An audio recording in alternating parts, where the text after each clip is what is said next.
asalaamaaleykum yéen mbokk internet yi nga xamante ni yéen a baaxoo di suivre seen chaîne Lion SN tey nag ñuy dikk ak yéen ci xibaar bu yees ñeel kii di Ousmane Sonko ak les leaders de la coalition Yewwi Askan Wi plus précisément kii di Khalifa Ababacar Sall Malick Gakou ak Cheikh Ahmed Tidiane Youm ñoom ñii la plainte bi visé. Plainte bi nag mi ngi ñeel lu jëm ci wàllu détournement de collecte de fonds ak abus de confiance ci li nga xamante ni moo di fonds yi nga xamante ne ñoom les leaders de la coalition Yewwi Askan Wi jotoon nañ ko collecté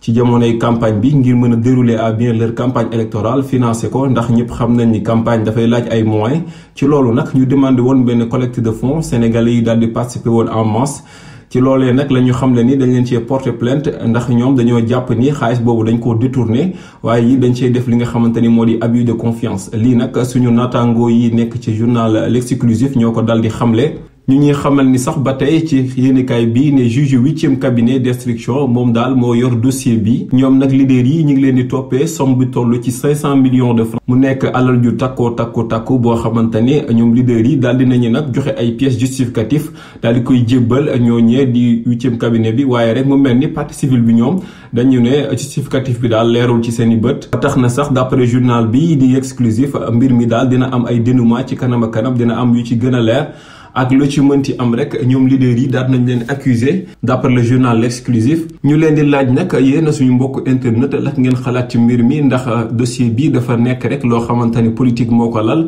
ngir jéem a faagaagal ay opposants wala bokk xañ leen ngir yoonu campagne bi nga xamante ni ñu ngi koy bëgg a jël wala rek da ngeen jàpp ni mbir mi dañ ko war a gën a leeral ci kanamu justice. ci mënti am rek mën ngeen joxe seen ay xalaat ci commentaire yi.